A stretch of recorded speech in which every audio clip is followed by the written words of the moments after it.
Bonjour à toutes et tous, je m'appelle Mathilde et je vous souhaite la bienvenue à la Maladière, étape de l'Alter des Tours. L'Alter des Tours, c'est le petit frère de l'Alter Tour et c'est un parcours annuel en itinérance à vélo, en autonomie, pour découvrir des alternatives et des actions militantes et donner un coup de main à chaque étape via des chantiers participatifs. Le 17 août 2022, toute la Smala débarque à la Maladière, un corps de ferme du 19e siècle situé dans la Loire et qui a été repris par un collectif de joyeux lurons qui souhaite allier paysannerie, éducation populaire, accueil et action sociale, culturelle et artistique. Pendant 3 jours, ce fut donc la rencontre entre les 30 altercyclistes et 10 habitants et usagers de la ferme pour des chantiers rénovation ou aménagement d'une partie des bâtiments, maraîchage, initiation au poêle-roquette et à la soudure et autres joyeuseries. Je vous propose de découvrir ce lieu en son plutôt qu'en images, avec une balade animée par Anita qui s'occupe de l'accueil à la ferme et des parenthèses sonores avec plusieurs habitants-habitantes pour faire des zooms sur certaines activités de la ferme. Vous retrouverez Sophie, clown et porteuse de projets artistiques, Jérôme, animateur et formateur en éducation populaire, Laetitia, agricultrice, et Sam, qui présentera l'atelier des échires et les projets de low-tech sur la ferme. Et si vous souhaitez retrouver d'autres interviews sonores, je vous donne rendez-vous sur le podcast Slothorado, SLOTH'_ORADO, qui parle de futurs collectifs et durables via un maillage de récits d'engagement. Belle écoute! On est ici à la ferme de la Maladière. On s'est installé en 2020. On était 5 porteurs de projets qui avons réfléchi à toute l'organisation, toute la gouvernance, la constitution des dossiers pour le rachat. Et c'est des détails techniques, mais en gros, on s'est installé ici en janvier 2020, au début à 5, et on a vite été rejoints par 4 personnes. Ça fait qu'aujourd'hui, on est 9, plus une petite fille de 5 ans. Qu'est-ce qui se passe ici ? Nous, ce qu'on avait envie de porter, c'était un projet mixte avec différents domaines d'activité. Donc en gros, on a une grosse partie agricole avec du maraîchage, de l'élevage de volailles pour la chair. On a des fruits et des petits fruits. Donc ça c'est pour la partie agricole, et ensuite on a une équipe qui s'occupe plutôt du côté culturel, donc avec une association qui s'appelle la Pâte à Bonheur, qui coordonne un peu les événements culturels ici, et on fait aussi de l'accueil associatif, c'est-à-dire que quand on a racheté, nous on avait beaucoup de bâtiments agricoles qui allaient être trop grands pour l'activité agricole qu'on présageait.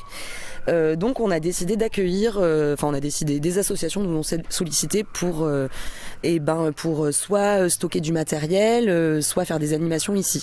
Ce qui fait qu'on se retrouve aujourd'hui avec 5 assos qui n'habitent pas forcément sur le lieu, mais qui ont en tout cas leur local de travail, de stockage, de bricolage, et donc des associations d'horizons complètement différents. Donc on a une association qui fait de la low-tech, une asso qui fait du cirque, une autre qui fait de la vulgarisation scientifique, l'asso dont je parlais tout à l'heure qui fait plutôt de l'action culturelle et militante, et nouveauté là bientôt, ça va être de l'accueil social avec des séjours de répit. Okay. On a tout ça comme activité, et en parallèle de tout ça, ce qui fait un peu le lien entre tout et le croisement, c'est l'activité d'accueil dont je me charge, et l'idée c'est de faire de la cuisine pour les groupes qui sont accueillis quand ils sont pas en autonomie, parce qu'il y a des groupes qui viennent et qui veulent être en autonomie et qui font leur propre repas, mais du coup moi ce que je propose c'est du catering en fait pour les résidences, les groupes, avec les produits de la ferme, et ça c'est hyper agréable. Quand tu cuisines, il me manque un petit bouquet de persil ou une carotte, allez je vais aller dans le potager chercher tout ça, donc c'est très agréable, et voilà, moi c'est quelque chose qui me passionne depuis très longtemps, et donc c'est ce que j'ai envie de mettre en place ici. Et là, du coup, puisqu'on va démarrer cette petite balade sonore, est-ce que tu peux me dire exactement géographiquement où on est, ce qu'on voit aussi ? Ouais, tout à fait. Alors, on est à Saint-Denis-sur-Coise, dans une petite commune de la Loire, à la frontière du Rhône. Donc, entre Lyon et Saint-Étienne. Et ce qu'on voit autour de nous, le Rhône. Hein, on est dans la Loire, mais on voit le Rhône juste en face. Ouais. Du coup, c'est collineux, avec des petits clochers un petit peu partout. On a des petits villages tout autour, et on a aussi la grosse zone industrielle juste en face de chez nous, qui nous embête un peu parce que ça nous pète le paysage. Mais sinon, on est dans un endroit assez vallonné. On est à 550 mètres d'altitude, ce qui fait qu'on est en zone de montagne. Donc il fait froid l'hiver. Les hivers sont longs. Et puis là, on a vu cet été que ça pouvait être très très chaud aussi. Mais globalement, c'est assez vert et on est vraiment en campagne, donc pas dans une zone hyper reculée ni trop naturelle. On a vraiment de la campagne autour, donc des champs et des exploitations tout autour. Et on est entre deux petites villes qui s'appellent Chazelles-sur-Lyon et Saint-Symphorien-sur-Coise, qui sont deux petites villes qui bougent bien. On n'est pas isolé au fond de la forêt. On est vraiment dans des bassins qui sont actifs et qui bougent. Et c'était une volonté pour nous d'être entre deux gros bassins, entre Lyon et Sainté, pour pouvoir toucher et à la fois les gens d'ici, les locaux sur les événements, etc. Et à la fois d'être pas trop loin des grosses villes pour que sur ce genre d'événements, l'Alter-Tour ou des stages ou des choses comme ça, que les gens puissent venir facilement. On a un car de Lyon qui vient en 1h15, qui nous dépose juste devant la ferme. Donc c'était vraiment une volonté pour nous, enfin une contrainte pour nous d'être dans un coin qui soit accessible en car ou en train pour justement rendre accessible notre projet au plus grand nombre, quoi. Ouais. Du coup, on commence la balade. On commence la balade, ouais. Ok. Alors là, on arrive entre les deux bâtiments, c'est-à-dire le corps de ferme historique qui a été construit en 1895 par la famille Grange. Donc à la base, c'était une petite ferme familiale. Ils faisaient un peu de tout, des cochons, des champignons, des légumes. Et au fur et à mesure, ça s'est agrandi, si bien que dans les années 80, c'est devenu une auberge. Mmh. Et quand le fils a repris, il a reconverti en ferme laitière. Donc c'est pour ça qu'on a autant de gros bâtiments agricoles, c'est que il y avait des vaches, une 50aine de vaches. Et du coup, nous, on en a profité avec tous ces bâtiments pour justement faire de l'accueil associatif et le transformer pour occuper tous ces locaux qui allaient être trop grands pour nous. Mais du coup, là, on est devant la maison. C'était l'ancienne entrée de l'auberge. Et donc, cette maison est vouée... donc là, il y a des travaux en ce moment. Ils sont en train de poncer le plafond. Et ça, c'est la maison qui sera destinée à faire de l'accueil pour des publics en situation qui ont besoin de répit. Donc ça peut être des personnes ayant un handicap, ça peut être des mères célibataires au fond du seau, ça peut être des personnes âgées. Voilà, il n'y a pas forcément de critères, mais des personnes qui ont besoin d'un peu de répit sur une semaine ou un week-end et qui ont envie d'être à la ferme, de s'occuper des brebis, des poules, de se mettre un peu au vert, quoi. Trop bien. Et d'ailleurs, c'est un bâtiment magnifique, parce qu'il y a des grandes portes en bois. Ouais, ce qui est rigolo, c'est qu'il y a beaucoup de matières différentes dans la constitution des bâtiments. C'est-à-dire que quand ça a été construit dans les années 1890, on était sur de la pierre. Après, ça a été réagrandi avec du béton, ça a été réagrandi avec du mâche-fer, du bois. Enfin, on a un peu tout. Et on a l'ancienne propriétaire qui quand même adorait les plantes. Et du coup, on se retrouve quand même avec beaucoup de plantes, d'ornements. Et donc on a quand même pas mal de fleurs, là ça se voit pas trop, mais des fleurs, des plantes, des rosiers, donc ça c'est chouette. Super, ok, on continue ? Ouais, on continue.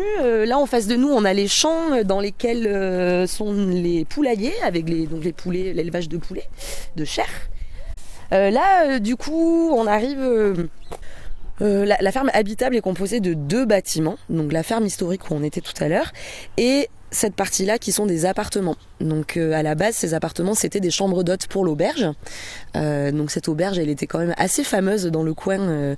Elle était assez connue. Nous, on a souvent des gens qui viennent du coin, qui viennent nous voir. Ah, mais vous avez repris l'auberge et moi, je venais manger ici. Donc on a pas mal de personnes qui sont nostalgiques et qui viennent nous visiter. C'est rigolo. Et donc les chambres d'hôtes ont été transformées en appartements. Donc là, on a 4 appartements. 2 appartements qui sont occupés par des membres du collectif et 2 appartements qui sont occupés par des personnes qui étaient déjà là avant nous, qui occupent les lieux. Et donc sous ces appartements on a notre salle polyvalente qui nous sert pour faire des spectacles, l'accueil de résidences, de stages. Et donc c'est une salle qui est gérée par l'association La Pâte à Bonheur dont je parlais tout à l'heure, qui est un peu l'asso de base en fait. On a des assos qui se sont installés un peu plus tard, mais La Pâte à Bonheur du coup c'est une asso qui est là qui a porté le projet dès la construction, quoi. Je profite de la mention de la pâte à bonheur pour vous proposer la première parenthèse sonore avec Sophie, qui a aidé à créer l'association. L'occasion de parler de projets artistiques et culturels créés sur le lieu. Oui, je m'appelle Sophie. Je fais partie du projet de la ferme d'Amaladière. J'ai été dans les porteurs de projets à la base. Et donc, moi, dans la vie, je suis clown en milieu de soins. Et avant de faire ce travail-là, j'avais monté avec une amie l'association La Pâte à Bonheur à Lyon pour organiser des événements autour du partage de compétences artistiques et du troc global pour organiser des événements qui mêlent troc, animation, spectacle et concerts. Et en fait, cette association, c'est l'association qui maintenant est à la ferme et qui s'occupe de tout le volet culturel artistique. Et donc, cette association, on l'a créée avec la volonté un jour de se délocaliser en milieu rural pour monter un projet comme ça qui mêlerait agriculture, culture, résidence d'artistes, spectacles, concerts. Donc, c'est vraiment un projet qui a commencé en 2011 dans notre tête. Et qui du coup s'est tiré en arrivant à la ferme d'Amaladière. À la ferme, on a une salle de 80 mètres carrés qui nous permet d'accueillir soit des artistes en résidence, soit des stages et des formations artistiques ou d'éducation populaire ou autres. Voilà. Et on accueille un spectacle plutôt jeunesse par vacances scolaires, les mercredis, et un spectacle le vendredi ou le samedi, plutôt tout public. Un spectacle tous les 2 mois. Voilà, okay. C'est ça. Okay. Parce que pour l'instant, on a commencé à créer une commission de programmation artistique où on est une petite dizaine. Et donc, on a vraiment évalué en fonction de nos forces à nous, qu'est-ce qu'on était capable de faire. Et du coup, c'est pour ça que pour l'instant, c'est vraiment assez léger. Mais du coup, on a fait le Pull-Up Festival là cet été. Et on a eu des super équipes de bénévoles qui nous ont filé des coups de main pour que le festival se passe bien. Et du coup, peut-être que... il y a des gens qui venaient d'un peu partout, des copains, machin. Mais il y avait quand même des gens aussi du coin. Et du coup, on espère que petit à petit, il y a vraiment des gens du coin qui s'investissent dans le lieu pour pouvoir nous aider à gérer la programmation aussi. Et du coup, est-ce que vous avez un peu une ligne directrice de ce que vous proposez en termes de spectacle, de contenu artistique, culturel ? Il y a une petite ligne. Dans un premier temps, on essaie vraiment d'être avec des artistes du coin. Parce que déjà, on a la volonté de faire de la promotion des artistes du coin. Et parce que pour le moment, on est, en termes d'accueil financier, on est plutôt précaire. On est sur un défraiement et soit le chapeau ou les entrées pour les artistes. Donc du coup, on va pas demander à des grands groupes de venir. Déjà, on n'a pas l'infrastructure qu'il faut et on n'a pas les moyens. Ok. Voilà. Mais moi, ma volonté plus tard, et quand j'aurai un peu plus de temps, c'est de faire des demandes de subventions pour mieux aménager la salle et pour avoir un peu plus d'argent pour payer correctement les artistes et pas compter que sur un nombre de publics pour qu'ils aient au moins un petit peu d'argent. Donc voilà, et on s'était pas dit on veut des spectacles engagés ou quoi que ce soit, mais c'est vrai que pour l'instant on a eu pas mal de spectacles plutôt engagés sur une thématique écologie ou féministe ou voilà, mais on n'est vraiment pas fermé. Ok. Et sinon, en termes de lieu et de lien en fait entre l'association et la Maladière, qu'est-ce que ça vous a permis d'arriver ici ? Qu'est-ce que vous aviez aussi envie de faire avec ce lieu et comment vous imaginez le faire vivre à travers ces activités culturelles et artistiques ? Eh ben, à la base du projet, il y avait de toute façon le côté culturel et éducation populaire et le côté agricole. Et quand on a découvert la ferme, quand on a visité ce lieu-là, on s'est dit ok, c'est immense. Ok, on va faire plein de trucs. Ok, il va falloir qu'on soit plusieurs. Parce que là, à 5, ça faisait vraiment beaucoup. Très beaucoup. Et du coup, en fait, le côté culturel permet de faire venir des gens qui ne seraient pas venus à la ferme juste pour acheter leurs légumes. De faire que les gens qui viennent acheter des légumes découvre qu'il y a des spectacles et des stages et des formations, et que du coup ça permet de se rencontrer en fait. T'as beaucoup parlé d'éducation populaire.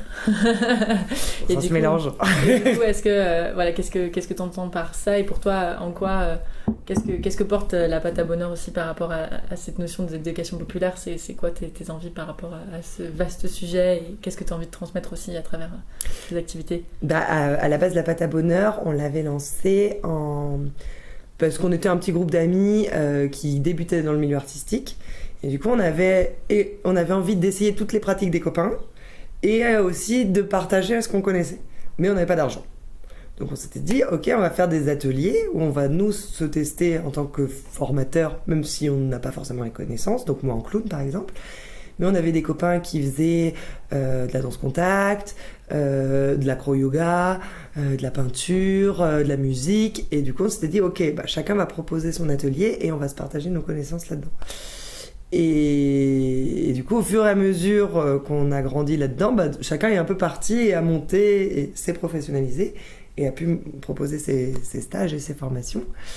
Et du coup, l'éducation populaire au niveau artistique, pour moi, là, ça serait d'arriver justement à proposer un petit catalogue, un petit truc d'atelier qui puisse être accessible à tous. Et même si c'est pas par des personnes qui sont pros, mais qui ont juste envie de partager ce qu'ils connaissent, et pour apprendre ensemble et grandir ensemble sur une ou plusieurs pratiques, sans forcément lâcher un gros billet à la fin, quoi. Ok. Voilà, ça soit vraiment accessible. Super. Après, tout le volet éducation populaire plus militante, ça c'est Jérôme, ouais. et c'est son volet à lui, et il le fait très bien, donc je lui laisse son bébé. Ça marche. Trop cool. Et merci.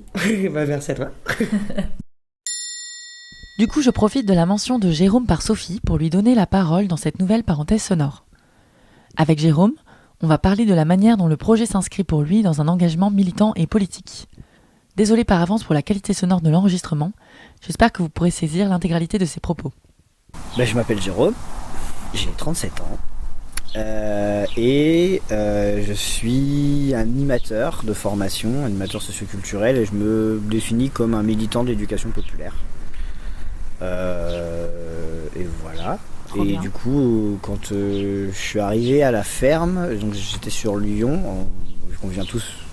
on s'est tous et toutes rencontrés en région lyonnaise, et je vais monter une coopérative d'éducation populaire qui s'appelait Symbioso, dont le sous-titre était pratique démocratique et éducation populaire.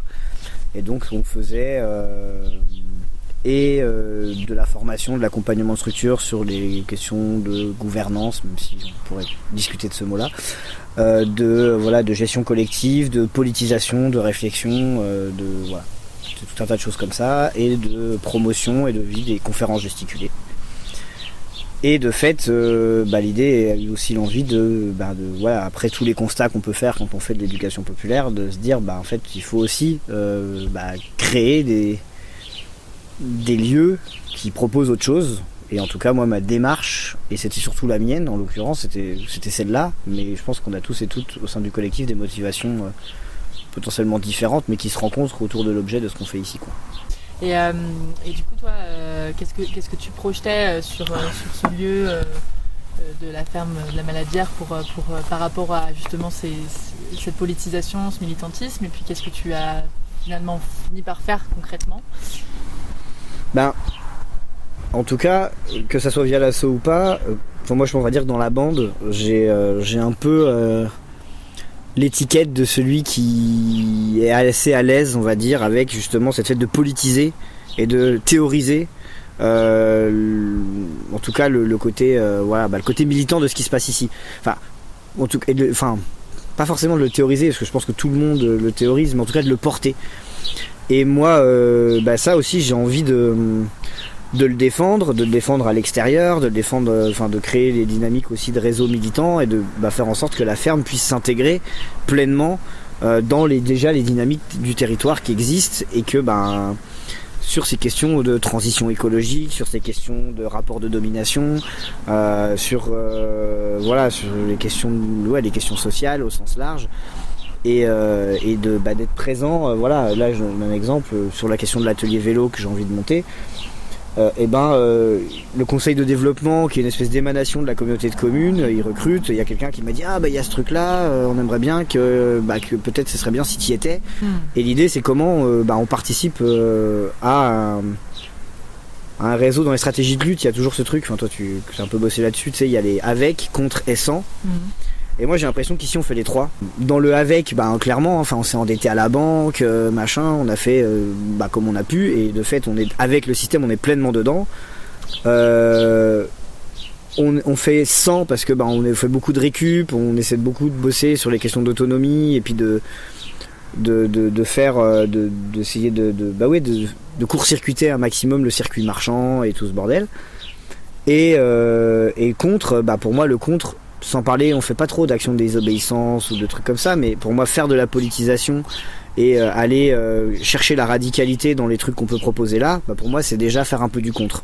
Est-ce que tu pourrais illustrer un petit peu en quoi ce lieu est militant en fait? Qu'est-ce qui est militant dans la ferme aujourd'hui, dans ce que vous faites, dans vos pratiques, dans ce que vous proposez? Franchement j'ai l'impression que déjà, refuser ou en tout, c'est pas qu'on le refuse, moi j'ai pas de jugement à avoir sur le choix de vie des gens, mais de se dire que là on vit déjà là à plusieurs, qu'on partage un espace de vie et qu'on a acheté en collectif, rien que ça déjà en fait il y a déjà une posture militante dans le fait de faire du bio dans des circuits courts, de se mettre dans des réseaux qui font sans la grande distribution, qui ont tendance à nourrir les villes mais comme aussi dans les campagnes. Il y a un geste militant aussi dans les productions agricoles. Et dans le fait d'essayer de démocratiser en tout cas des pratiques culturelles, qu'elles soient militantes ou pas, et de les rendre accessibles, de pratiquer le prix libre ou le prix gradué. Si je donne un exemple sur le festival qu'on avait, on s'est dit on va pas faire prix libre, mais en fait c'est comme une sorte de prix libre, mais en fait on a fait des prix gradués où en gros on disait si tu donnes 7 euros, on paye à peu près nos frais. Si tu payes 15 euros, on paye les artistes correctement. Si tu payes 20 euros, machin, et ainsi de suite. Et du coup, et rien que ça, en fait, pour moi, il y a déjà un geste militant de dire, tu, dans la manière dont tu penses l'accès à un lieu, un événement et tout ça, t'as déjà une dimension militante. Et après, quand tu t'investis, ce qui est mon cas, pour le coup, tu portes ça dans des collectifs annexes, en tout cas dans le coin, qui traite des rapports sociaux, des rapports de domination. Là, l'événement qu'on organise sur novembre, le thème c'est de l'intime au politique, et pour moi c'est déjà faire du militantisme.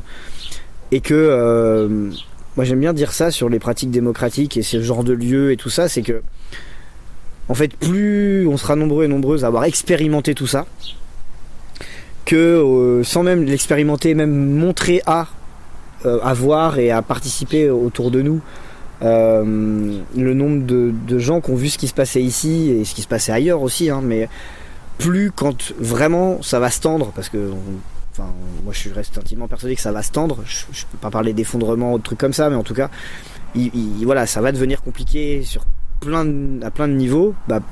Plus on sera entraîné, nombreux et nombreuses à être entraînés, plus on arrivera à aussi peut-être impulser une dynamique qui permettra de mieux encaisser le choc, quoi. Et moi je suis intimement persuadé de ça, et je pense que ce genre de lieu participe à ça. J'ai d'autres trucs qui me sont passés, mais ce qui est un petit peu intéressant, on a parlé rapidement, c'est les liens de ce lieu avec d'autres réseaux, d'autres lieux collectifs, et du coup aujourd'hui, ça fait pas si longtemps que ça que vous êtes installé ici, mais voilà, comment la Maladière se retrouve connectée aussi à peut-être d'autres lieux, d'autres réseaux. Je pense qu'il y a plusieurs trucs. Déjà, moi j'ai l'impression que, je vais pas dire que tout le monde nous connaît, mais c'est des fois, attention, quand tu dis la Maladière aux gens que tu rencontres, oui, de machin et tout, il y a même des fois des gens, mais à l'autre bout de la France et tout, à qui j'ai parlé, j'habite dans un lieu, machin, c'est où, et on arrive sur la Maladière, mais t'es à la Maladière, truc complètement improbable, quoi. Et parce que dans 2 ans il y a beaucoup de monde qui est déjà passé là, et donc il y a cette espèce de truc qu'on s'explique pas trop, de pourquoi tout le monde nous connaît. Et localement, en fait ce lieu il a une vraie histoire sur la ferme auberge et tout, donc les anciens ils connaissent la ferme de la Maladière, parce qu'il y a une auberge, et le dimanche tout le monde venait manger ici, donc tout le monde a des souvenirs ici, donc tous les gens qui avaient encore l'âge moins de l'âge à la ferme en 89, l'auberge, donc les anciens ils nous connaissent, donc Ils savent qu'on est là, voilà. Et après, il y a des gens qui nous sollicitent parce qu'ils ont entendu parler de nous et qui trouvent que ce qu'on fait c'est trop bien et qui veulent visiter la ferme et tout ça machin dans le coin. Et il y a clairement des réseaux que on est allé chercher quoi. Nous quand on est avant d'arriver là, avec Sophie, Anita, Benoît, on allait se présenter au conseil municipal. On a rencontré il y a 2 MJC et 2 centres sociaux là, à Saint-Symphorien-sur-Coise et à Chazelles. Et on a, avant même d'être installé, d'être sûr qu'on s'installerait, on est allé les voir en leur disant voilà, on a ce projet là, on risque de s'installer là, qu'est-ce qui se passe, machin. On est allé se présenter direct. Enfin, ok, c'est cool.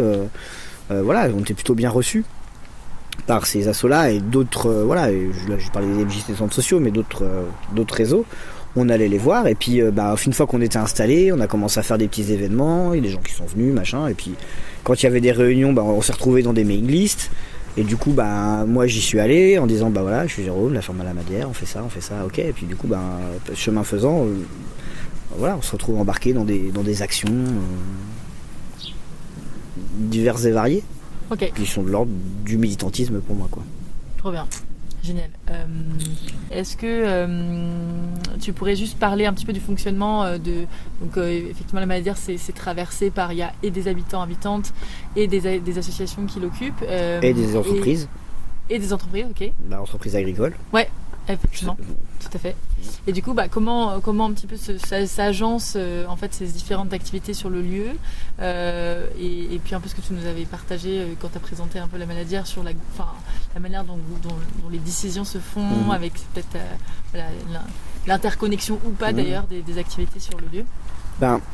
En gros, pareil, pour avoir beaucoup bossé ces questions d'autogestion, pour moi le danger c'est quand tout le monde décide de tout. Parce que là, du coup, c'est interminable. Tu passes ta vie à faire des réunions et des trucs, et que je pense qu'on a chacune et chacun notre besoin de souveraineté. Et en gros, nous, on mutualise avant tout une vie, forcément, on vit ensemble, mais on mutualise avant tout des espaces. Et en gros, le principe est que chaque entité, qu'elle soit physique ou morale, occupe des espaces qui ont été décidés collectivement, et à partir de là, il y a une charte qui dit quand ce qu'on défend, ce qu'on fait, nos valeurs et tout le bazar, et que dès l'instant où tu rentres dans cette charte, tu as ta place ici. Du coup, chaque association, personne, entreprise occupe des espaces et y développe son activité.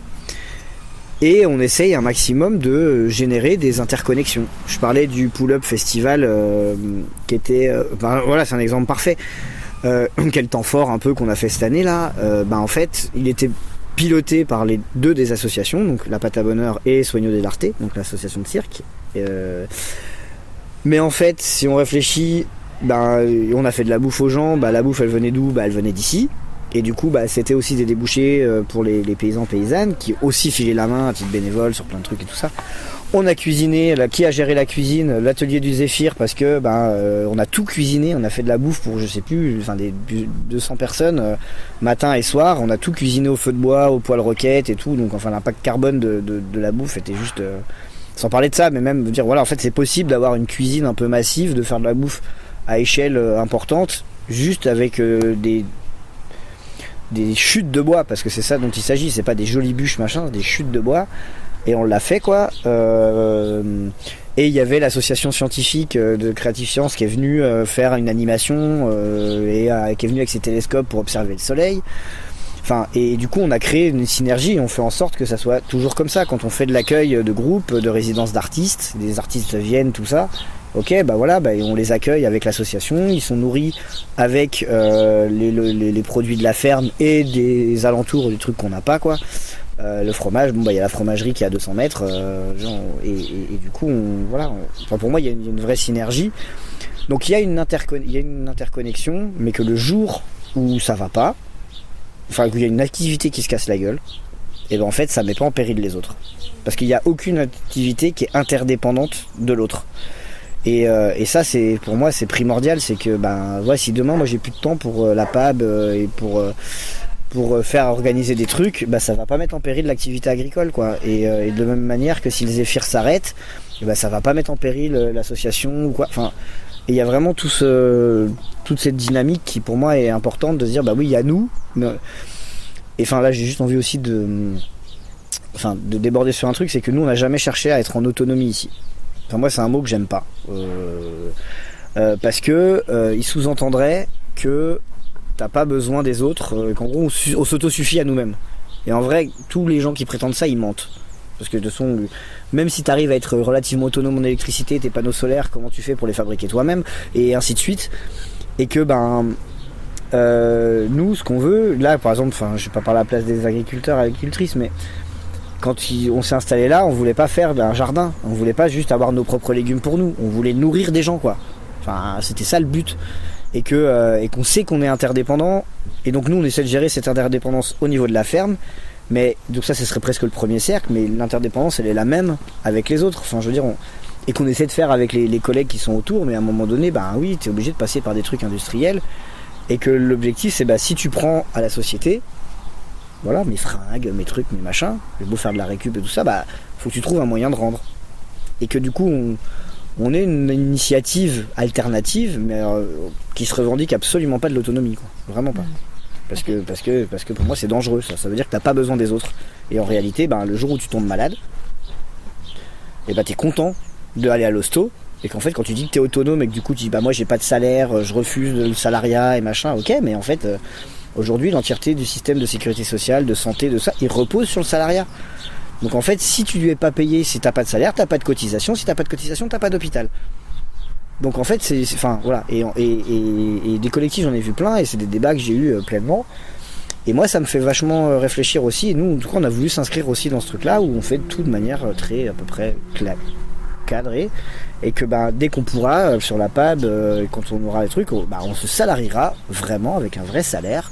Et on n'ira pas juste choper des thunes parce que t'as troqué un truc et machin. Je dis pas qu'on le fait jamais, mais voilà. La PAB, c'est la pâte à bonheur, pardon. Ah, l'association PAB, pardon. Ah, quand oui. je dis PAB, c'est pâte à bonheur. Yes, ok, trop cool. Oui. Oui. Ok, trop cool. Je sais pas si tu avais d'autres choses qui te tenaient à cœur, sinon moi j'ai peut-être une dernière question. Moi, pose-moi toutes les questions. Ok, trop cool. Sur le lieu, en tout cas, toi un peu aujourd'hui, est-ce que tu as l'impression que vous avez réussi à atteindre collectivement un fonctionnement assez optimal et puis qui correspondait en tout cas à tes envies quand tu es arrivé sur le lieu, et sinon quels sont un peu tes rêves sur ce lieu Alors la réponse à ta question est non.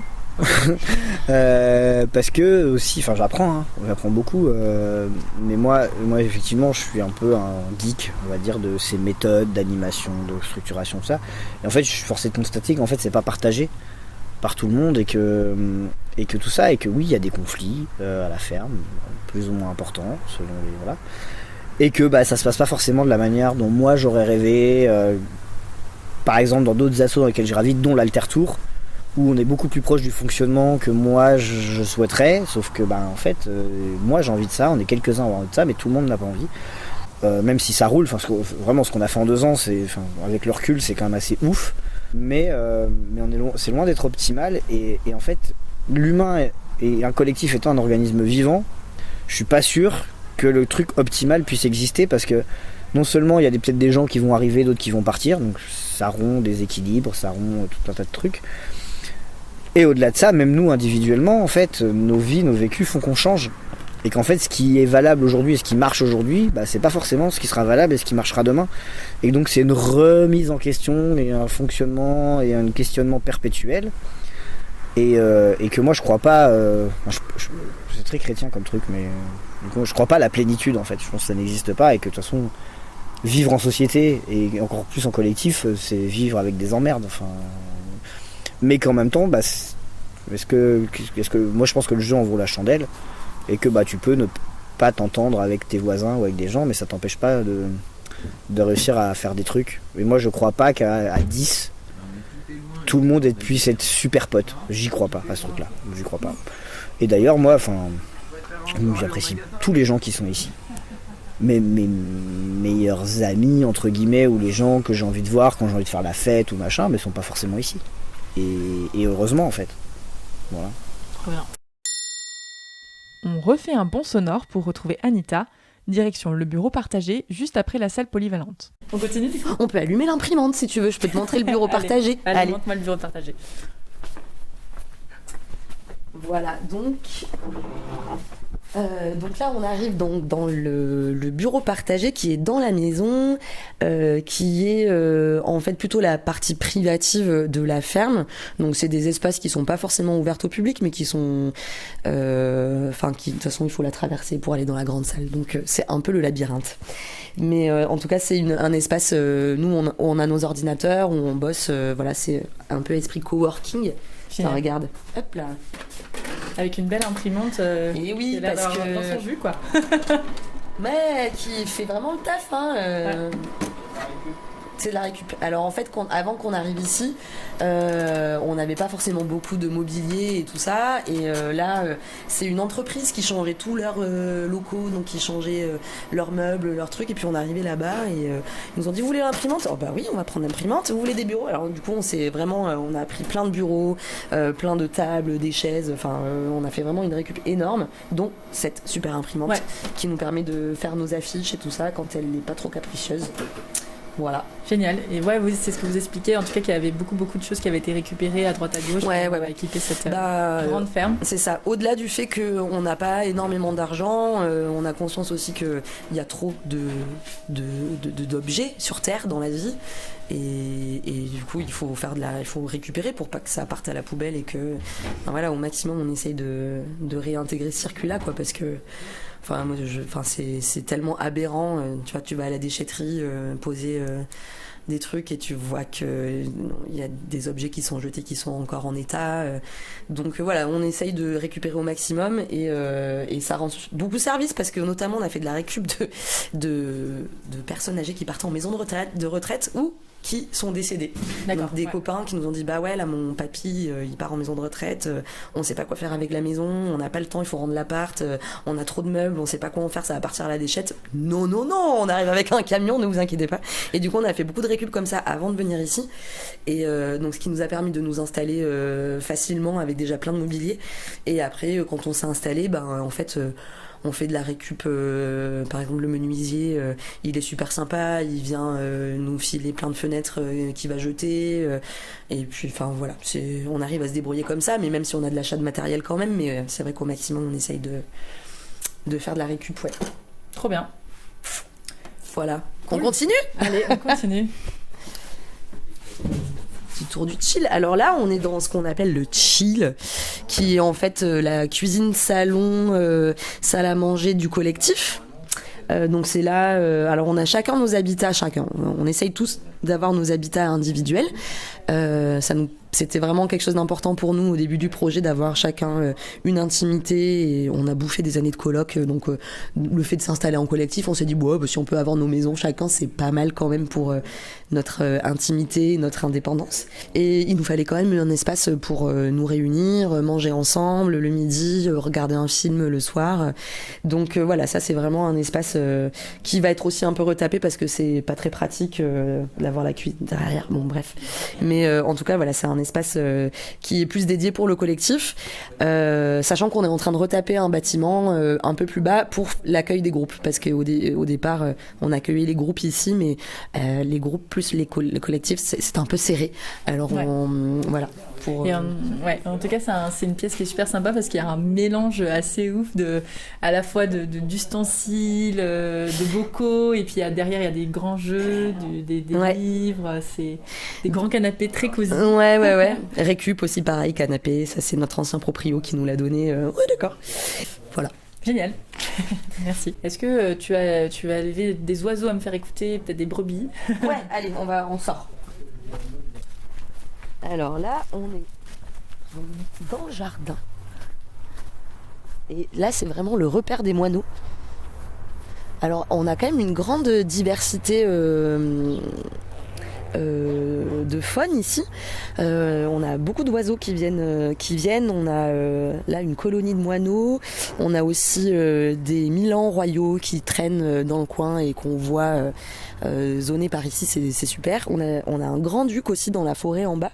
C'est un hibou, un grand hibou. Génial. Voilà, donc on a quand même pas mal d'oiseaux qui viennent et c'est vraiment très agréable. C'est peut-être je sais pas si on entendait les brebis là-dedans. Ouais, on va aller les titiller un peu. Elles vont nous dire ce qu'elles ont à raconter. Donc les brebis, elles sont un peu plus bas quand même. Ouais, là c'est ça, on descend un petit peu. Du coup on quitte le corps de ferme pour arriver dans la zone. La zone plus maraîchère. Ouais, voilà. Ouais. La zone agricole, du coup, effectivement. On passe devant les abris des poules, c'est ça? Ouais, donc il y a 3 abris. Ouh là là, il y en a plus que ça. 1, 2, 3, 4. 4, oui, en fait. Oui, 4. Elles ont bougé. En fait, c'est des cabanes donc pour les volailles, pour le poulet de chair. Et c'est des cabanes qui sont mobiles. Et du coup, qui sont sur roues. Et dès qu'un lot est terminé, on bouge la cabane pour faire le vide sanitaire. Et ce qui fait que les poules qui arrivent, les poulets qui arrivent ont une meilleure terre. Ça a le temps de repousser, quoi. Donc, c'était important pour Benoît, donc qui est l'agriculteur qui s'occupe des volailles. C'était important pour lui de les mettre en itinérance, en fait, pour qu'elles aient de la bonne herbe partout. Et on est en bio. Et voilà, ça facilite une bonne alimentation.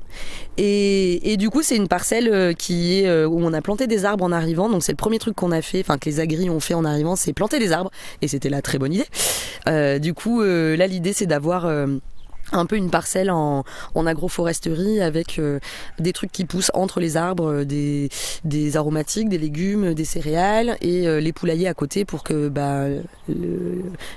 que tout se serve, quoi. Donc c'est-à-dire que les poulets puissent aller gratter la terre et se nourrir des fruits tombés et que les arbres puissent faire de l'ombre aux poulets, et voilà. Donc c'est la parcelle agroforesterie. Donc là, on a quelques légumes qui poussent entre les arbres, mais sinon, on a quand même des parcelles plus spécifiques pour les légumes. Et j'ai entendu les brebis. Donc ouais, moi aussi un petit peu. On va aller les voir. Elles ont l'air réveillées. Ouais. Et salut toi. Ah voilà. Hello. Est-ce qu'elles ont des prénoms? Non. Ouais, c'est ah putain, je me rappelle plus parce qu'on les a eu juste avant que je parte le mois dernier. Et donc elles sont toutes nouvelles là, on les a eues vraiment il y a 2 mois. Il y en a une qui est pleine apparemment, elle va nous faire des petits bébés. Et l'idée c'est d'avoir quelques brebis pour justement faire un peu de défrichage entre les arbres.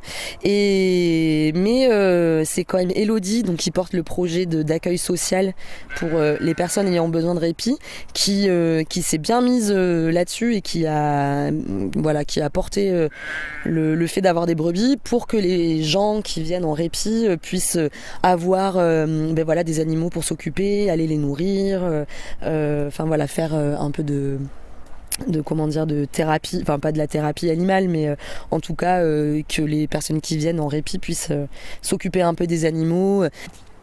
Ok, on repart peut-être, on va essayer de peut-être voir le hangar rapidement s'il n'y a pas trop de bruit, sachant qu'il y a du coup l'accueil de l'Alter des Tours. L'Alter des Tours, oui. Peut-être qu'on peut passer par là, comme ça on voit s'il y a des bruits qui viennent à nous. Très bien. Peut-être que dans les serres, l'atmosphère sonore est différente, je ne sais pas. Oui. C'est vrai. Oui, parce que c'est ça, il y a 3 grandes serres. Plus que ça, là, il y a 3 grandes serres ici et il y en a 2 là-bas au fond, un peu plus haut. Là, il y a une serre à Sacha et 2 serres à Simon. Et là, il y a une petite zone encore de rangement. Grande zone de stockage agricole. Alors ça, c'est un hangar qui n'a pas du tout bougé d'utilisation depuis qu'on est arrivé et que le propriétaire nous a laissé les lieux. Et la super fosse à lisier, enfin ancienne fosse à lisier qu'on a récurée à la main. On a gratté tout le fond de lisier qui restait pour faire de la récupération d'eau de pluie, pour pouvoir être un peu assuré sur l'arrosage des légumes et des fruits. Donc voilà. Super. Et voilà, regarde, il y a encore des serres au fond, il y a des serres en haut. Et plus loin encore sur les terrains, il y a Laetitia qui s'occupe des petits fruits, qui a aussi planté des pieds de vigne pour faire du raisin de table. Donc on attend que ça pousse tranquillement. Il y a combien d'hectares là du coup à peu près? Alors en terre cultivable, on est à peu près 10. Ouais, en fait on a repris 12 hectares de terre, sachant qu'il y en a 3 qui sont du petit bois, enfin qui sont du bois. Donc ça fait 9 hectares et après on a en fermage 4 hectares. Voilà, avant c'était une ferme qui faisait 50, l'ancien propriétaire avait 50 hectares pour ses vaches. Donc juste les 10 en propriété, quoi. Le reste c'était de la location et donc nous on se retrouve avec des hectares assez modérés, 10 hectares, mais avec des outils et des bâtiments qui sont dimensionnés pour 50 hectares. Donc c'était quand même très très très grand et très cher du coup pour l'utilisation qu'on allait en avoir. Donc c'est pour ça qu'on fait occuper ce lieu-là par par des associations, voilà, pour faire comme vous là, comme vous êtes là avec l'Altère des Tours. Génial. Je profite de la mention des différentes activités agricoles pour vous partager l'échange avec Laetitia, agricultrice, qui gère notamment l'activité fruits rouges sur la ferme. L'occasion d'échanger avec elle de la manière dont la Maladière propose une véritable alternative agricole via l'agroforesterie, le bio et le collectif. Moi je suis Laetitia, à la base je suis d'ici. J'aurais jamais imaginé m'installer sur la région d'où je viens. Ok. Du coup je suis arrivée avant l'achat de la ferme. Ok. Il y avait déjà un groupe initial qui planchait sur un projet d'habitat collectif avec un volet agricole et un volet socioculturel depuis plusieurs années. Et qui était en recherche de lieux pour commencer de lancer le truc, quoi. Ok. Et du coup, je les ai rencontrés à ce moment-là, donc via l'association Sueño. Ok. Sueño del Arte, qui est l'association de cirque. Qui est l'association de cirque dont je faisais partie à ce moment-là. J'ai rencontré donc toute cette équipe. Toi, à cette époque-là, du coup, tu bossais comme un peu dans le monde agricole et tu avais envie de faire des projets agricoles. Tu avais quoi en tête ? À ce moment-là, du coup, moi, j'avais bossé pas mal comme saisonnière en viticulture. J'avais plus envie d'y retourner. Du coup, j'avais commencé de me reformer sur les plantes aromatiques et médicinales, d'aller chercher de l'agriculture un peu plus durable, Du coup, quand j'ai rencontré l'équipe et qu'on a commencé de parler de ce projet-là, je me suis rendu compte qu'il y avait plein de trucs qui résonnaient beaucoup avec ce que j'imaginais, quoi. Déjà, le fait que ce soit pas dans un genre de communauté, mais plutôt dans un lieu multi-activités où les activités agricoles, elles sont portées par des gens rentables. J'ai rencontré beaucoup de gens qui avaient cette idée de vivre en autonomie, en autarcie, en autosuffisance, en mode collectif, mais du coup où tout le monde prend les décisions tous ensemble, où du coup tout le monde participe à tout. Et je trouve que c'est très lourd parce que du coup chaque fois que tu as besoin de prendre une décision, il faut que tu demandes l'accord de tout le monde, donc ça met des grandes longueurs et tu te sens jamais vraiment maître de quelque chose. Et après effectivement le fait qu'il y ait toutes ces activités, justement, que du coup il y ait vraiment beaucoup d'activités très distinctes qui soient développées sur le lieu, qu'il y ait un volet artistique, un volet culturel, et qu'il y ait des productions qui soient pas juste pour nous, mais qui soient vraiment pour vendre des bons produits, et en même temps l'aspect un peu de test et d'essayer des nouvelles méthodes de culture. Et toi, du coup, quand tu entends parler de ce projet, donc tu as toute la dynamique qui te plaît, et tu te vois comment te greffer. Bon, à ce moment-là, j'ai aidé quand même un peu Benoît quand je repassais. Et puis, j'avais l'idée de commencer à cultiver un peu des plantes sur le lieu, et puis de valoriser les plantes qu'il pouvait y avoir en sauvage autour.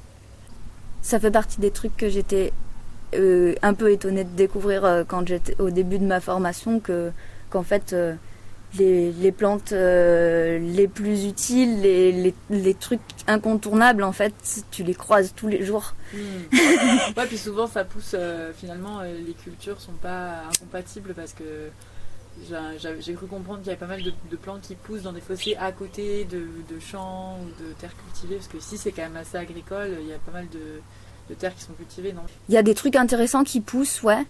Même d'ailleurs, en fait, un sol qui a été un peu malmené, il va souvent faire une levée de plein de plantes qui sont un peu toutes les mêmes, tout à la fois. Et du coup, en fonction de ses caractéristiques, des fois ça va être des plantes super intéressantes, d'autres fois pas. Par exemple, on a plein de camomilles. La camomille, elle dénote pas forcément un sol qui soit en super bonne santé, mais par contre elle va travailler à le remettre bien, quoi. Je trouve ça génial. On n'en parle pas souvent en plus de justement la manière dont l'écosystème se régénère aussi naturellement et de ce que tu peux trouver sur les sols qui ont déjà été bien malmenés, quoi. Ouais, après il y a certaines plantes qui pour le coup sont vraiment pénibles. Mais ouais. Ok, donc là tu explores un peu le terrain, tu te dis tiens c'est cool, moi je vois aussi que je me vois faire pousser des choses.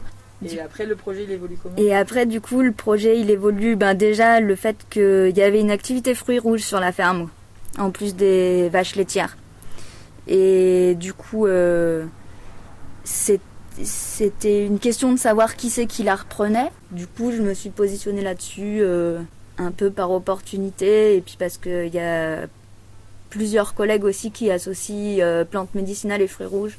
Ok, génial. Parce que c'est quoi, ça ressemble, il y a le côté un peu sauvage, baie, ou non, parce que les propriétés des fruits rouges sont super. Ouais, je pense qu'il y a un peu des deux. Il y a effectivement le fait que ce soit dans tous les cas des plantes qui poussent en sauvage dans nos régions, que du coup les feuilles ou les fleurs ou les fruits peuvent être utilisés aussi de manière thérapeutique ou même pour donner du goût dans les tisanes. Enfin, c'est assez intéressant. Et puis en termes de production, c'est des plantes qui ont un peu des cycles un peu pareils, enfin c'est des plantes qu'on replante pas chaque année. Enfin, c'est pas comme des légumes où c'est des cultures courtes. C'est des cultures plus intermédiaires où il y a un peu de tout dans les plantes médicinales dans tous les cas. Mais il y en a pas mal qu'on peut mener sur plusieurs années, un petit peu comme certains fruits rouges. Donc je pense qu'en termes de travail, ça a un sens. Génial. Voilà. Il y a quoi comme fruits rouges là du coup sur la ferme? Et il y a principalement des fraises, un peu de framboise, un petit peu de cassis, un petit peu de groseille. Ok. Et toi, tu as juste repris ce qui était déjà planté? J'ai surtout replanté des fraises, ouais, parce que les fraises, pour le coup, c'est des cultures qui durent pas très longtemps, donc au bout de 3-4 ans, elles donnent plus beaucoup. Et du coup, ce qui est intéressant, c'est de faire une rotation, d'en planter un petit peu chaque année, et du coup, de garder des plants un peu plus anciens qui sont en 3e ou 4e année, qui donnent un peu moins, avec des années, d'autres plus récents, et puis progressivement de décaler. Ok, trop bien. D'ailleurs, ce qui est génial, c'est que vous faites plein de trucs avec notamment les fraises. Quoi. On a goûté de la super glace. J'ai vu que vous faites un peu de transfo. Je sais pas si c'est du coup. Bon, ça, c'est merci à une collègue. J'allais dire de me prêter son labo, mais même pas, parce que du coup, je vais plutôt travailler avec elle. Ok. Et du coup, comme ça, je fais un peu de transfo avec elle, mais du coup, c'est un peu informel, quoi. D'accord. Du coup, donc, il y a cette activité fruits rouges, et est-ce que il y a eu d'autres projets qui se sont ensuite greffés à cette activité fruits rouges que tu as plutôt eu envie de mener et c'est quoi un peu ton quotidien là maintenant sur la ferme? Ça change souvent. J'ai replanté du raisin de table quand même. J'avais envie d'avoir de retrouver cette activité de taille des fruitiers que j'aimais bien.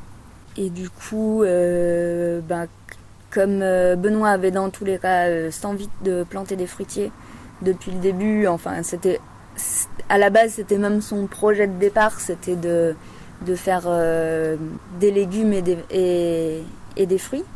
L'activité poulet correspondait bien au fait de faire des fruits, donc finalement il a laissé tomber un peu la partie légumes, parce que du coup les poulets déjà ils ont besoin d'ombre que leur apporte le verger.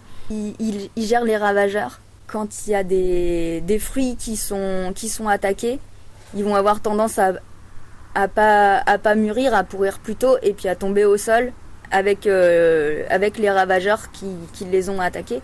Et du coup, les poulets viennent les manger plutôt que ça parte dans le sol, que ça fasse une nouvelle génération, qui prolifère. Du coup, les poulets, ils viennent gérer ça. Ça marche pas pour tout, mais du coup, ça marche pour plusieurs ravageurs, en particulier les carpocaps ou des trucs comme ça qui sont pas mal sur les pommiers et les poiriers. Bon, évidemment, ils apportent la fumure. C'est quoi la fumure? Le fumier qui a besoin pour faire pousser, pour enrichir le sol, quoi, parce que dans tous les cas, dès l'instant qu'une plante pousse et qu'on exporte une partie de sa production ailleurs, le sol s'appauvrit, donc il faut lui ramener de la matière. Et ouais, donc en tout cas, voilà, donc toi tu l'aides sur les fruitiers, il y a les fruits rouges. Est-ce que t'as un peu quoi comme vision pour la suite? Tu t'imagines comment là dans ta production idéale pour le futur? Dans les projets que j'avais quand même envie de plancher plus sur tout ce qui était soin des plantes par les plantes. Donc je vais faire une formation bientôt là-dessus et où du coup justement c'est en relation avec les plantes médicinales, c'est d'utiliser les plantes médicinales pour faire des purins de plantes, des décoctions, des... Voilà. Ouais, coup, en fait, tu peux avoir des systèmes, c'est ça, d'interconnexion. En fait, certaines plantes peuvent venir renforcer les défenses immunitaires d'autres plantes. Ouais. Et puis c'est quoi? C'est des transformations que tu dois faire de certaines plantes pour que ça vienne aider? Ou même potentiellement, tu plantes des plantes ensemble? Alors ça, on a déjà commencé d'essayer. Ouais. Ça a l'air de se passer bien. On a mis beaucoup de menthe en dessous d'une rangée de pommiers. On a entièrement rempli de menthe. Et bon, les pommiers ont l'air de se porter super bien. Après, calculer l'influence d'une chose ou d'une autre, c'est quand même toujours un peu compliqué. Mais du coup, voilà, on fait un peu des essais comme ça. Vous avez de la place un petit peu sur des parcelles pour faire ça? Ou c'est quoi un peu ton idée sur... L'idée, c'était surtout de planter sur les rangées de fruitiers. D'en mettre, que ce soit là où j'ai planté les vignes, ou de continuer d'en mettre sous les pommiers, sous les kiwis. Déjà de pouvoir voir si ça a eu une influence qui est positive. C'est vrai qu'on nous a quand même pas mal mis en garde sur le fait que ça pouvait venir en concurrence. Donc... Il y avait d'autres trucs que tu avais en tête, sinon... Je sais pas si tu voulais toucher deux mots peut-être de ce qui se fait sur les autres activités agricoles, éventuellement, comment aussi vous gérez un peu les cycles de production, la répartition des parcelles. Ouais, effectivement, c'est un truc qu'on gère entre tous les agriculteurs de la Maladière. Là où c'est assez intéressant, c'est qu'on essaie vraiment de travailler ensemble, autant sur effectivement... savoir qui produit quoi à quel endroit et puis de pouvoir mettre des légumes entre les rangées d'arbres après un passage de poulet, enfin d'essayer du coup d'avoir des rotations comme ça où du coup les poulets passent, ils fument le sol, on travaille le sol, on met une culture, du coup qu'un peu tout soit interdépendant.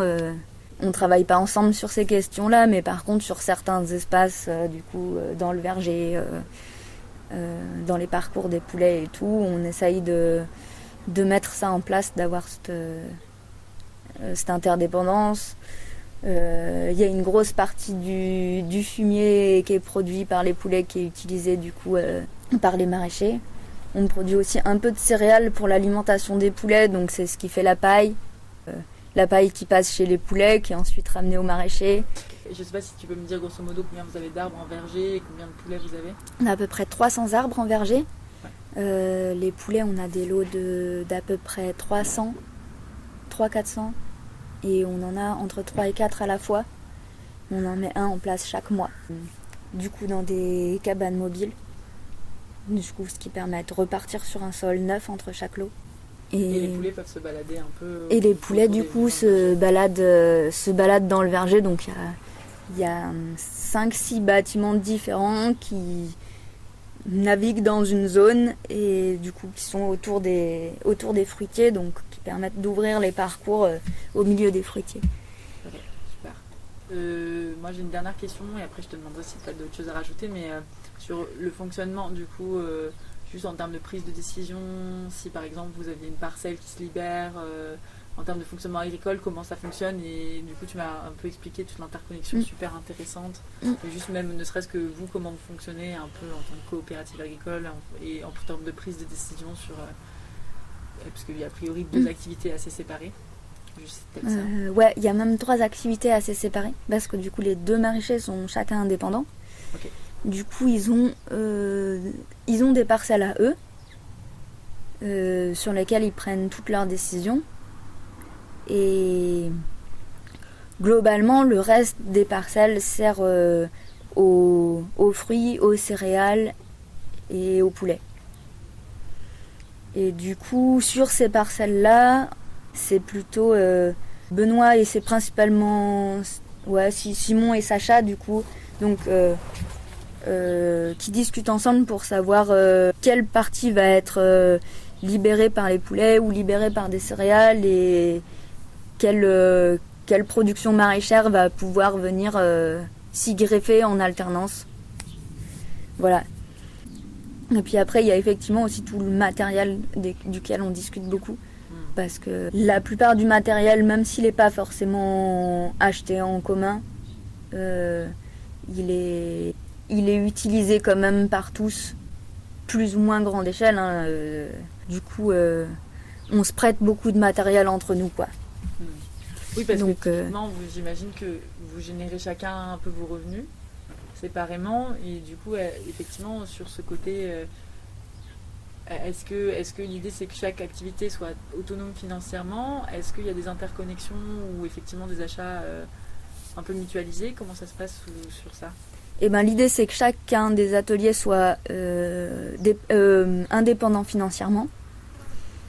Et par contre, quand il y a des achats matériels à faire, soit c'est celui qui en a réellement besoin qui fait l'investissement, et puis ensuite éventuellement on va s'arranger si on en a besoin à la marge pour une chose ou pour une autre. Et quand c'est des trucs qu'on sait qui vont nous servir à tous, ou enfin tous ceux qui se sentent réellement concernés, du coup là on achète en commun. Okay. C'est quoi ta vision de l'agriculture de demain par rapport à ce que vous expérimentez ici et puis même ce que tu as pu découvrir ou imaginer? Ce côté interdépendance entre les différents ateliers, et en particulier entre les animaux et le végétal, il me semble hyper important. Et c'est vrai que du coup, c'est de revenir à une agriculture qui soit plus de la polyculture élevage, où les animaux et les plantes sont en lien, se profitent les uns aux autres. Ça mène du fumier, de l'ombre, du confort, tout ce qu'il peut y avoir autour de ça, quoi. C'est peut-être aussi plus confortable en termes de revenus. Je sais qu'on a eu la discussion de dire que parfois, des fois, faire que de l'élevage, puis potentiellement, si par exemple tu as un incident sanitaire, ou même voilà, si à un moment tu as une sécheresse, c'est vrai que parfois dans tous les cas, pas avoir tous les œufs dans le même panier, c'est quand même ça permet de rebondir facilement. Si tu veux donner 2-3 exemples, peut-être ça peut être chouette, parce que c'est vrai que c'est des problématiques qui sont complexes. Juste pour concrétiser un peu cette histoire d'interconnexion et de lien entre les animaux, les sols, ce que tu fais pousser dessus, et puis peut-être aussi, moi ce qui me paraît intéressant dans tout ça, c'est comment tu es attentif en fait au cycle, au sol, à l'état du sol, à ce que tu peux faire pousser ou non, à ce qui est aussi, pour moi les plantes endémiques, tu vois, c'est aussi ça, quoi, c'est qu'est-ce que tu forces, à quel point tu forces aussi les sols ou pas. Bon, après je pense que là-dessus on a un peu chacun nos manières de voir les choses. Moi j'aurais tendance à faire pas mal de choses à l'intuition, ou une intuition un petit peu tordue de trucs qu'on a déjà vus, de trucs qui m'ont marqué ailleurs et que j'ai assemblé ensemble dans ma vision des choses, sans du coup il y a des fois ça marche, des fois ça marche pas.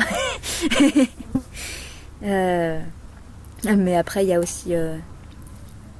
a aussi pas mal de bouquins là-dessus où il y a beaucoup plus de précision.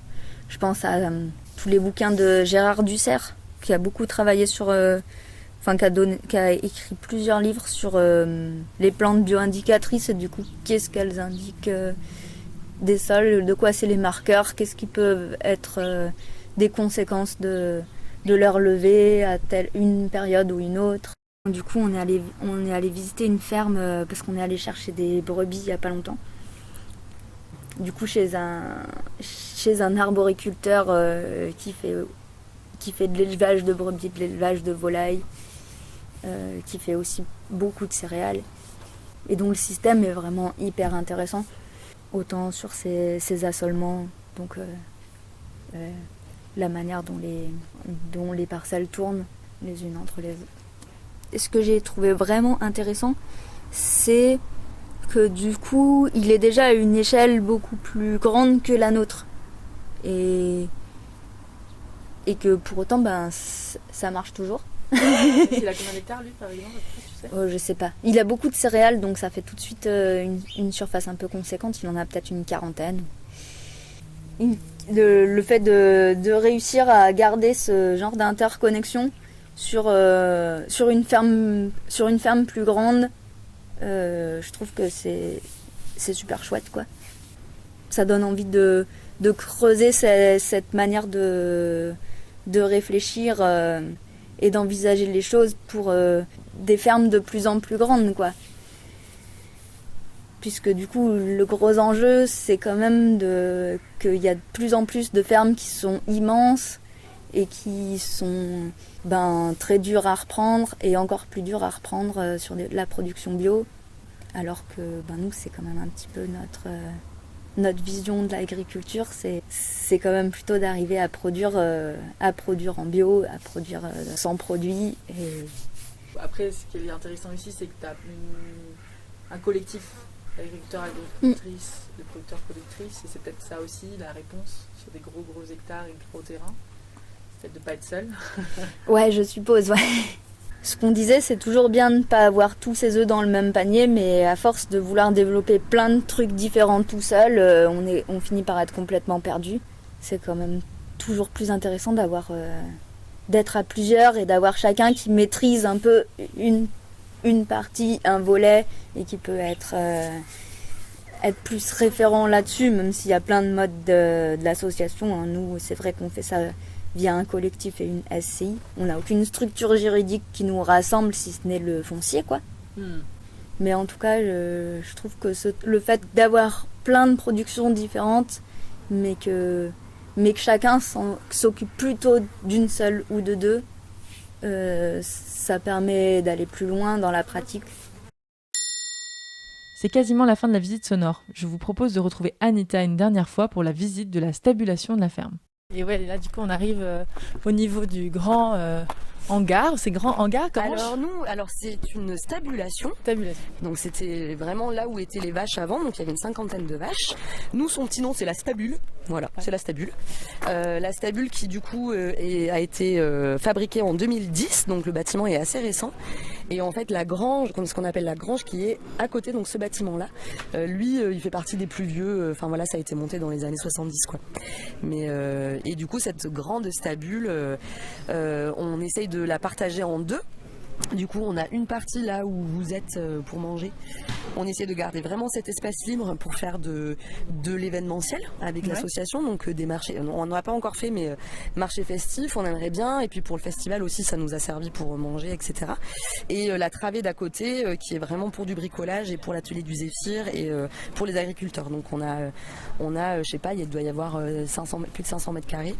Et du coup, on essaye d'avoir une partie bricole où on a nos matériaux de récup et on bricole là, et une partie un peu plus libre pour faire soit des chantiers temporaires quand on a besoin de place, ou soit pour faire des événements. Voilà. Génial. Et donc là, effectivement, on va essayer de terminer par la stabule avec une ambiance de groupe qui n'est pas forcément toujours habituelle, parce que le déjeuner arrive. Mais on va passer à la soupe. Yes. Donc là, ce qui est génial, c'est que la cuisine se fait au poêle roquette. Ouais, au poêle roquette. En fait, l'atelier du Zéphyr, qui est une asso installée chez nous depuis 2020, fin 2020, fait des stages d'autofabrication. Low-tech, donc ça va être des éoliennes, des fours solaires ou des poêles roquettes, donc des poêles à bois. Ils sont fin chauds sur la cuisson au bois, aux roquettes, et c'est merveilleux. C'est merveilleux d'arriver à cuisiner avec du feu et avoir un outil qui soit efficace. Et donc ça marche hyper bien, ça nous permet de pas ramener ni de gaz, pas de gaz ni d'élec, de gazinière et tout ça, on a tout ce qu'il faut ici. Et par exemple le festival qu'on a fait là en juillet, c'est pareil, on a fait toute la cuisine au feu de bois, donc la friteuse, la crêpière, tout était au feu de bois. Et c'est hyper agréable et voilà, on est vraiment dans la démonstration de comment on peut faire pour économiser nos énergies et pas passer forcément par le nucléaire et voilà, avoir des énergies qui soient en ressources, ce qu'on peut avoir ici. En tout cas, voilà, ça fait vraiment plaisir d'avoir ces ressources-là que nous, on n'avait pas à la base parce qu'on était 5. On avait un agriculteur et puis le reste de l'équipe était quand même bien porté sur l'artistique et le culturel et pas trop sur on n'a aucune compétence en énergie, tout ça. Et quand l'atelier du Zéphyr est arrivé, c'était un gros souffle parce qu'ils sont arrivés avec plein d'idées, plein de solutions en fait, ne serait-ce que le poêle à bois pour faire la cuisine. On a un four solaire parabolique qui est hyper performant, donc tous, et puis ils ont plein d'idées sur l'isolation, sur comment on rénove des bâtiments plus écolo et tout ça, et c'était un gros point fort pour nous parce que c'était des choses dont on n'était pas du tout capable de réfléchir en fait, parce qu'on n'a pas du tout les compétences là-dessus, et de les avoir, ça nous a vraiment ouvert plein de voies et c'est trop super, c'est trop génial de les avoir. Voilà, c'est terminé pour la visite sonore de la Maladière. Encore un grand merci à Anita et aux autres habitantes de m'avoir accordé leur temps. Je vous propose de conclure ce voyage avec l'interview de Sam, qui fait partie de l'association L'Atelier du Zéphyr, qui organise des stages d'autoconstruction et des formations dans le domaine de l'énergie dans l'habitat, autour de la low-tech. Du coup, moi, c'est Sam. Je fais partie de l'Atelier du Zéphyr. Du coup, moi, j'ai 28 ans et ça fait à peu près maintenant 2 ans et demi, 3 ans que je fais partie de cet asso. En gros, le but de cet asso, c'est de promouvoir tout ce qui va être autour de l'autonomie dans l'habitat. Donc on va travailler sur plein de créneaux. Donc dans l'idée, on les développe petit à petit pour pas aller dans tous les sens et faire un peu au final rien. Donc nos créneaux un peu de prédilection, c'était d'abord le petit éolien avec du coup une certaine forme d'autonomie en électricité. Donc produire son électricité. Et ensuite il y a le créneau plutôt cuisine et chauffage, qui est plutôt axé, qui est fait grâce au feu de bois. Donc on produit des cuiseurs roquettes, des roquettes stove. Et puis tout ce qui va être aussi autour du solaire, parce que c'est trop bien le soleil. On est pas mal bouffe, hein. On aime beaucoup la bouffe. Du coup, il y a pas mal de choses qui sont axées sur la cuisine collective aussi. Et les cuiseurs aussi qu'on fait, c'est des grands cuiseurs paraboliques qui captent les rayons du soleil, qui les concentrent et qui permettent de cuisiner pour une dizaine de personnes grâce juste à l'énergie du soleil. Ok, trop bien. Voilà. Juste là, du coup, c'est un peu bruyant, mais parce qu'on est dans la grande salle, donc ouais. Stabule. La Stabule. Et du coup, il y a des gens qui cuisinent à côté de nous, mais quand est-ce que vous êtes arrivés du coup, dans ce lieu, donc voilà. C'est une partie de la ferme de la Maladière. Ouais. Alors c'est assez marrant parce que du coup, donc au Zéphyr, donc on a démarré en 2018 et au début on a commencé à être plutôt dans l'itinérance, donc on avait des caisses et on débarquait chez les gens pour fabriquer des choses chez eux, donc essentiellement à ce moment-là de l'éolien. Et petit à petit, on avait besoin d'un lieu. Et donc à ce moment-là, on a cherché et on a croisé la route de la Maladière qui cherchait des associations et des projets pour remplir un peu, pour occuper le lieu. Sauf que c'était vraiment les prémices de la Maladière et vraiment là, l'endroit où on est actuellement, c'était encore il y avait une couche de 2 centimètres de caca de vache. Comment t'appelles ça, de bouse de vache. Et c'était vraiment dur de se projeter dans ce lieu-là. Du coup, on a trouvé un lieu à Lyon. On y est resté 1 an et demi là-bas. Et à un moment, c'était la fin de ce truc-là. Entre-temps, dans cette année et demie, il y a Aurélie qui s'est installée sur le lieu en tant qu'habitante. Du coup, on a tissé un peu des liens avec ce collectif. On a fait un stage aussi aux Lianes ici. Voilà, et puis petit à petit, on s'est dit en fait, on s'y plairait bien. Et voilà, juste après là, je sais plus, confinement numéro 2, je crois. On s'est dit vas-y, on y va parce qu'on a besoin d'espace et en ville on se sent un peu trop serré. Et du coup notre implication, en fait on fait partie du collectif, donc on a un loyer qui est plutôt indexé sur quelque chose en gros c'est pas vraiment un loyer, c'est plutôt on paye le prêt du lieu. Et ça fait 2 ans presque. Et voilà, du coup là on a à peu près 100 mètres carrés d'atelier et de stock, même un peu plus. Maintenant on s'étend petit à petit et sur une étable qui fait à peu près 1000 mètres carrés quoi. Ok. Et du coup voilà, plein de travaux en vue aussi. Posteriori, pour l'instant on essaye de s'installer progressivement, donc là il y a une cuisine qui est escalée, un peu roots avec du coup que du feu de bois et pour qui cuisine quand même tranquillement pour une trentaine de personnes, voire plus. Super. Et vous êtes combien dans l'atelier ? Donc dans le Zéphyr on est à peu près 10 dans le collectif, on va dire je crois 13 exactement, et 3 salariés. Ok, voilà. Ça marche. Et c'est quoi un petit peu le fonctionnement de l'asso sur les prises de décision ou sur le fonctionnement global, ou comment vous fonctionnez aussi en termes de budget, de financement ? Par exemple, je peux parler du matériel, parce que je suis pas mal là-dedans. Par exemple, sur les prises de décision, on a un tableur un peu avec un peu plein de catégories. Et des choses, par exemple, acheter du matériel pour un stage, ça va être opérationnel. Donc on va pas demander à tout le collectif de prendre cette décision. Par contre, plus la décision elle va être importante à nos yeux, plus on va la monter. En gros, on a le truc purement entre nous, entre salariés, tiens, il faut qu'on achète des vis, on achète des vis. On va avoir la question qui va être plutôt sur un truc de chat sur internet, et là il y a la majorité du collectif qui est dedans, mais pas encore tout le monde, et des questions plus d'ordre impérieux. Je sais pas, par exemple l'entrée au collectif de la Maladière, on va la demander, ou un nouveau salarié par exemple, on va la demander par mail à tout le collectif et on va attendre l'approbation de tout le monde. Voilà.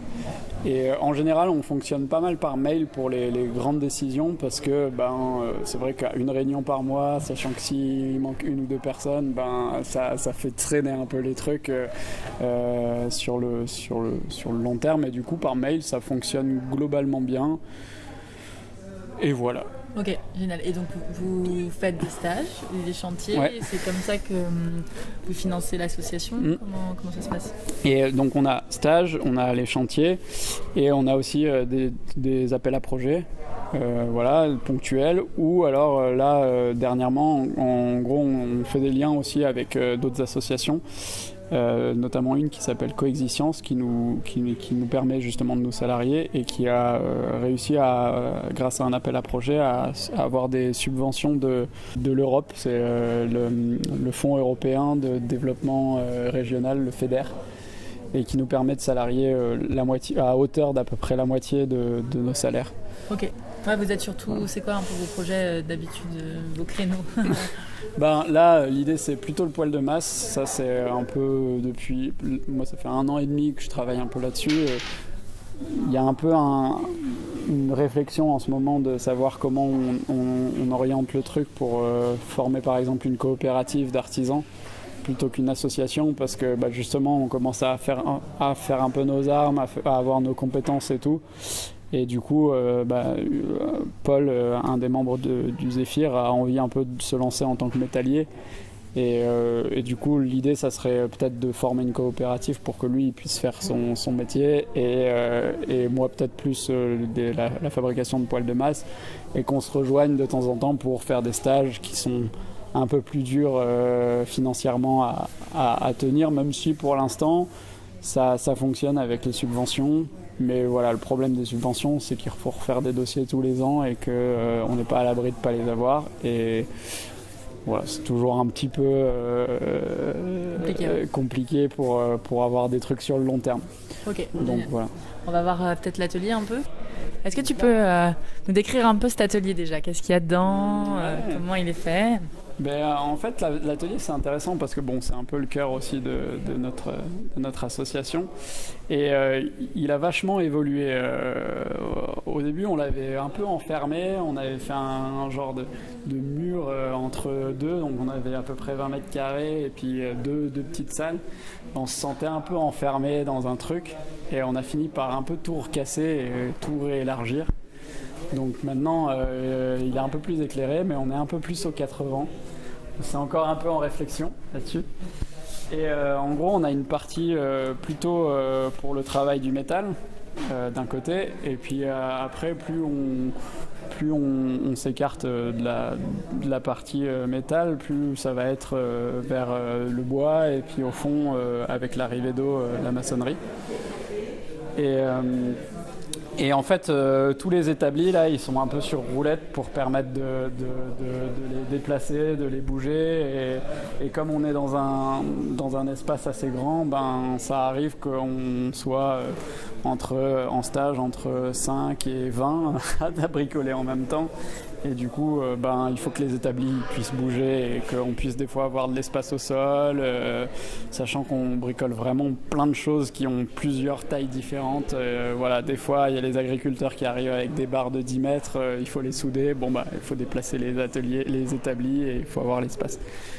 Yes. Et puis là, c'est ça que tu voulais parler. Non, mais je trouvais ça super chouette. En fait, il y a une espèce de, une petite, un petit dessin, une petite infographie qui montre un peu les enjeux de l'atelier du Zéphyr et sur la production de l'électricité, chauffage, chauffer son eau, économiser de l'énergie, conserver ses aliments, cuisiner. Et puis comment la manière de toutes les actions qui peuvent se faire. Et je trouve ça assez chouette de reparler un peu de ce qu'on disait sur l'autoconstruction. Et sur le fait que ça permet de la sobriété, de la durabilité, des économies de coûts. Là, c'est vrai que c'est une infographie qui date un peu, qui est vraiment aux prémices du Zéphyr. Et elle est trop bien parce que des fois, on s'y réfère un peu, on dit « Ah tiens, maintenant, on sait un peu mieux s'en sortir là-dedans et tout ».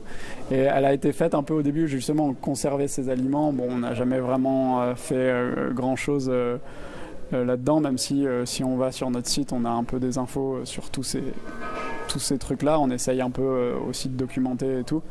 Mais on peut pas tout faire. Il y a plein d'assos qui font ça mieux que nous. Et du coup, on s'est un peu spécialisé dans des trucs. Ouais, ce dont j'ai entendu parler, c'est qu'il y avait un cuiseur solaire, c'est ça Donc ça, c'est un des outils intéressants pour cuisiner. Je sais pas si tu peux en parler un petit peu de... Ouais, justement, le cuiseur solaire, c'est plutôt le poêle à bois, il vient en contrepartie du cuiseur solaire. Quand il n'y a pas de soleil, on cuit au bois. Mais du coup, quand il y a du soleil, on a utilisé un cuiseur qui a été développé par l'association Alter Eco 30 qui a fait une sorte de parabole qui fait 1m30 à peu près de diamètre et qui permet de concentrer les rayons au centre. Donc on utilise plutôt ça qui ressemble plutôt à une cuisine gaz, mais on a aussi des cuiseurs fours en boîte isolée. Mais on les utilise un peu moins nous parce que c'est des cuissons qui sont plutôt longues et lentes. Après c'est vachement intéressant culinairement pour le maintien des vitamines, des choses comme ça. Mais le cuiseur solaire parabolique, du coup il prend de la place.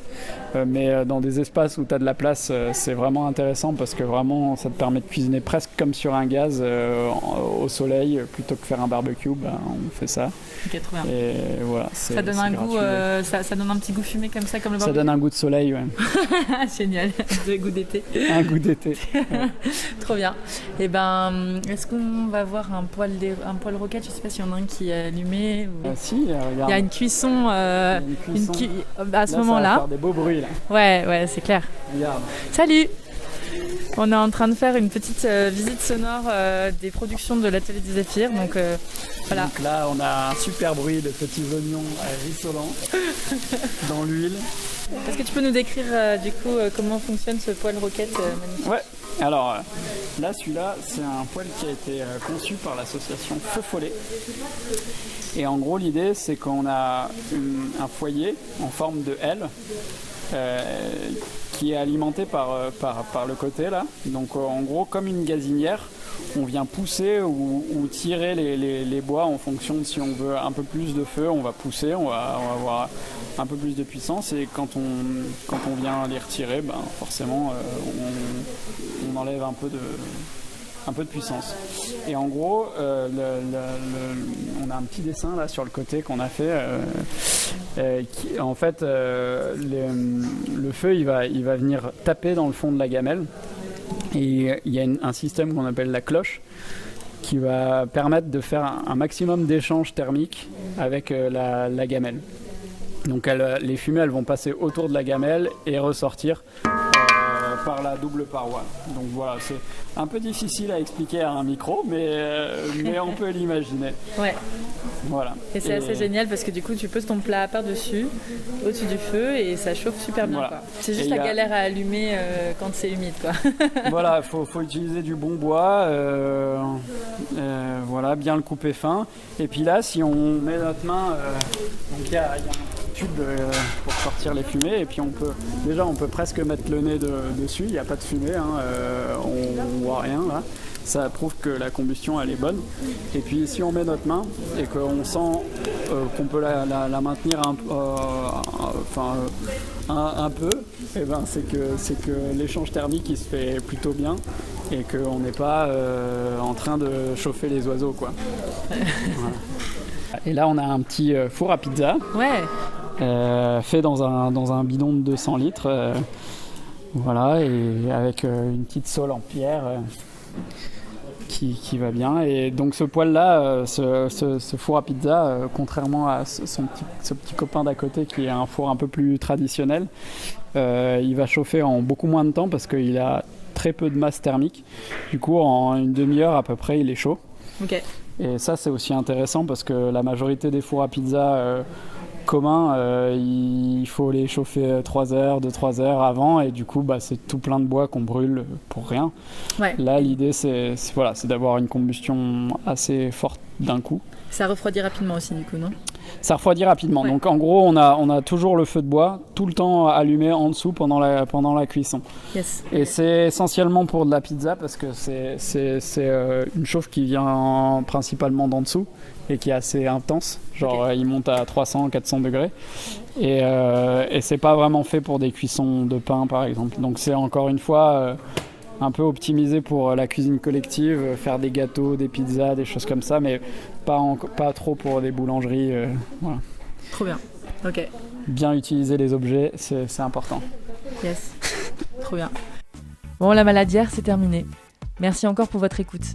Pour retrouver les actualités de la ferme, je vous donne rendez-vous sur le site fermedelamaladierre.fr ou sur leur page Facebook. Vous pouvez également retrouver toutes les informations de l'Atelier du Zéphyr sur leur page Facebook et sur leur site atelierduZéphyr.org. Et pour tout ce qui touche à l'Altertour, rendez-vous sur altercampagne.net.